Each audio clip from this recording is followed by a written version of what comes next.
Bonjour à tous, nouvelle formule durant cette pleine lune en Gémeaux, puisque aujourd'hui nous arrivons dans une heure à peu près à cette pleine lune, et c'est un nouveau mode de communication pour moi de le faire en vous montrant la carte du ciel qui est en référence à cette pleine lune. Donc je vais aujourd'hui m'appuyer de cela pour vous montrer de quoi je parle exactement. Donc, pleine lune en Gémeaux, de quoi s'agit-il? Je reprends le principe d'une pleine lune. La pleine lune, c'est quand le Soleil et la Lune se retrouvent en face, donc à l'opposé l'un de l'autre. Et la Lune, comme vous le savez, est un astre qui n'émet pas de lumière, donc elle reçoit pleinement la lumière du Soleil quand elle est juste en face pour éclairer, pour montrer pleinement ce qu'il se passe. Et c'est également l'apogée de son cycle, puisqu'elle arrive à la pleine lune, elle redescend ensuite jusqu'à la nouvelle lune, etc. Donc tous les 15 jours, nous avons des nouvelles lunes et des pleines lunes. Donc cette pleine lune se passe dans le signe du Gémeaux. Le signe du Gémeaux nous parle de communication, de réflexion, euh, tout ce qui peut être lié au mental, tout ce qui peut être lié à une partie, encore une fois, d'échange, c'est relié aussi à la planète Mercure que l'on va voir également, puisqu'elle a un grand rôle à jouer dans cette pleine lune aussi, cette planète aujourd'hui. Et donc, on va voir ce qui se passe justement dans ce mode de communication par rapport à cette pleine lune. Donc, je vous montre, alors je travaille avec deux types de thèmes. Je vous montre le premier, je verrai si je passe sur l'autre. Cette pleine lune, de quoi nous parle-t-elle? Donc, elle est ici et les petits traits que vous voyez, ce sont ce qu'on appelle les aspects. Cette pleine lune donc fait face à la fois au soleil, puisqu'elle est exactement à 4 degrés 51 à 13h16 pour nous à La Réunion, donc 10h16 en métropole et dans les principaux pays d'Europe, donc dans une heure à peu près. Euh, elle fait face donc, au soleil qui l'illumine, mais également à Mars qui renforce cette puissance, puisque nous sommes dans un signe de feu et que Mars et Soleil en Sagittaire sont vraiment dans une énergie très forte liée au Soleil, mais liée aussi à cette énergie parfois de Mars, de violence potentielle en tout cas. Donc, nous sommes actuellement dans cette réceptivité pour la pleine lune de cette énergie-là. Donc, quand on reçoit beaucoup d'énergie face à ces astres-là dans le Gémeaux, ça peut déjà venir nous parler d'une communication qui peut être soit tendue, soit malmenée d'une manière ou d'une autre. Alors, communication, ça peut être dans les paroles, dans les échanges, même dans les réflexions. Et ça peut créer donc cette tension. Surtout qu'on parle de tension vu que cette pleine lune, comme vous pouvez le voir, elle se retrouve alors là et là. Vous voyez, il y a des petits carrés au centre. Donc, c'est ce qu'on appelle justement être en carré. Elle se retrouve en carré aux deux lunes noires. Alors, je travaille avec trois lunes noires qui sont la corrigée, la moyenne et la vraie. Donc, ici, ce sont la corrigée et la moyenne qui sont ici dans le signe de la Vierge. Et également à la planète Saturne qui est actuellement en Poisson. Donc, cette pleine lune reçoit également donc, ces aspects dissonants de ces lunes noires en Vierge qui nous parlent. Alors, pour moi, j'ai des interprétations qui me sont propres. Bien sûr, vous n'êtes pas obligé de les valider si vous y connaissez un petit peu en astrologie. Pour moi, la lune noire corrigée nous parle d'un idéal à atteindre dans notre incarnation et la lune noire moyenne, c'est celle qui vient nous parler en fait de ce que l'on a à solder karmiquement par rapport à l'ensemble de nos vies, de l'ensemble de nos vies justement. Et dans le signe de la Vierge, ça nous parle évidemment de se structurer pour y arriver, d'avoir une certaine assise pour pouvoir le faire. Et du coup, forcément, ça remue, ce n'est pas agréable. Les lunes noires dans le signe de la Vierge, ça demande beaucoup de structure. Et cette pleine lune, donc, reçoit en lien avec la notion de communication, cette demande, cette assertion même, je dirais, de structure nécessaire pour pouvoir mettre en place les choses.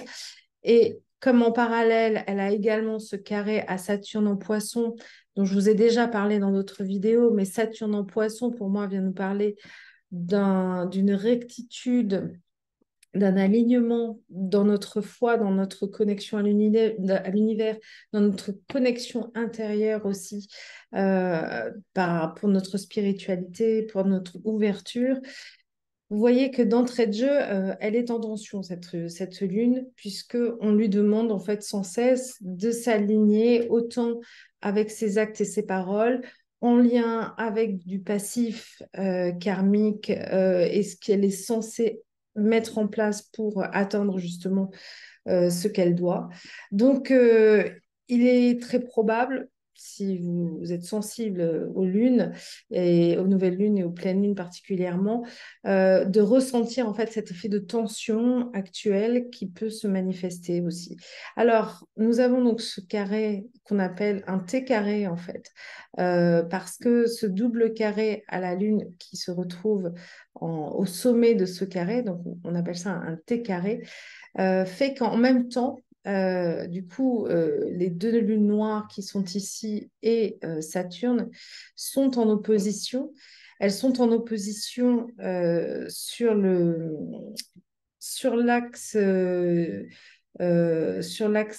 Poisson et Vierge, qui nous parle justement de purification, d'un chemin de purification. Donc, cet axe de la Vierge jusqu'au Poisson, enfin, dans ce sens-là plutôt d'ailleurs, nous parle de ça, en fait, qu'il faut d'abord purifier cette partie-là pour progressivement être propre, entre guillemets, si je pourrais dire comme ça, ou atteindre un certain idéal, en tout cas de ce côté-là.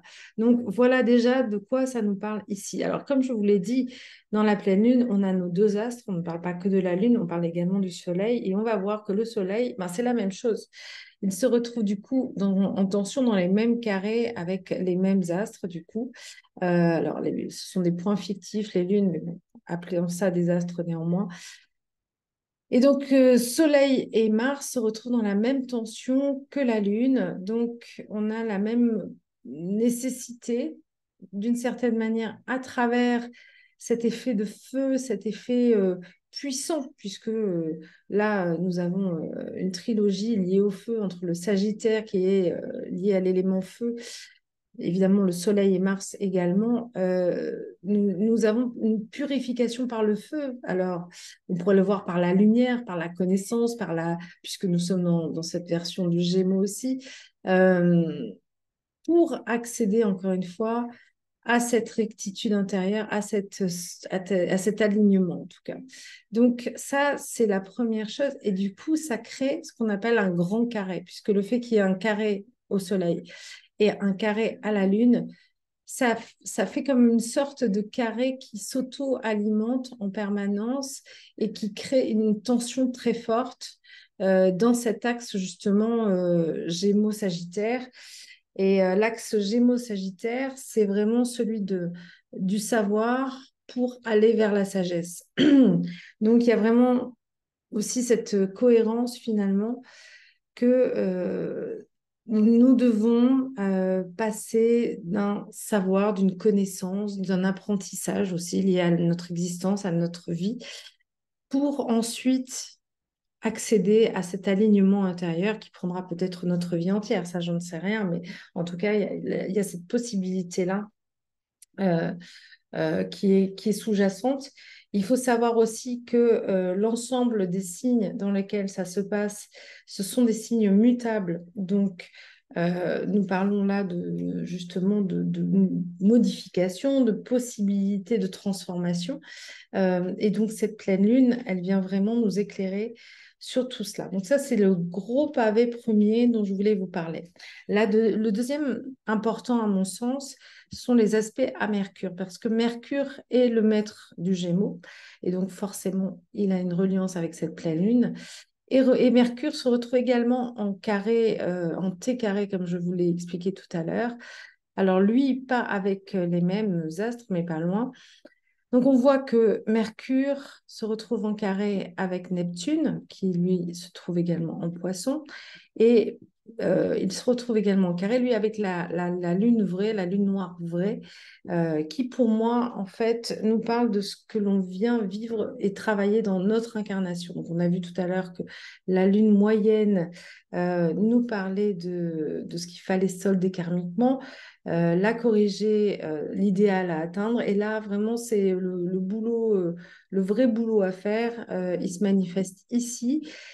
Et donc, le fait que Mercure, donc relié à ce signe du Gémeaux, mais également à la Vierge d'ailleurs, vienne nous parler de cette notion de tension qui existe entre ce travail intérieur, enfin cette incarnation finalement pas simple,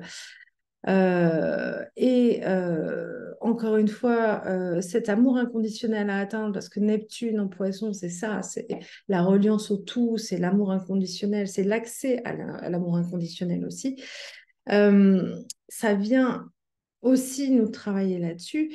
Mercure, quand on étudie l'étymologie, en fait, parle à la fois de notions de marchandise, puisque Mercure vient de Merx, qui veut dire marchandise, salaire également.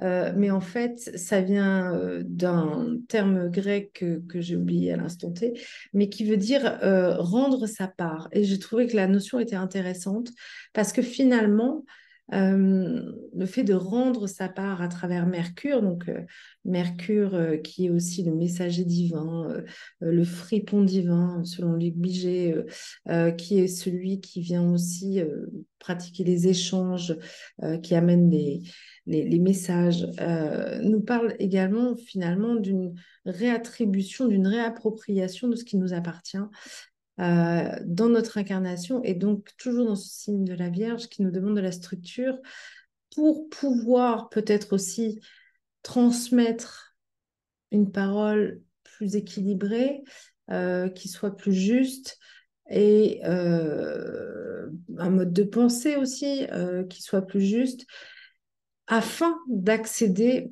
à cet amour inconditionnel, cet amour universel. Donc c'est une sacrée pleine lune en fait que nous sommes en train de voir. J'espère ne pas vous avoir trop perdu. J'espère que le fait d'avoir le visuel a été plus parlant pour vous. En tout cas, je vous souhaite à tous une excellente pleine lune qui peut être, encore une fois, un peu remuante verbalement ou dans les échanges de communication ou dans vos pensées. Et je vous dis à prochainement pour en tout cas la prochaine nouvelle lune déjà dans 15 jours et peut-être d'autres choses d'ici là. À bientôt.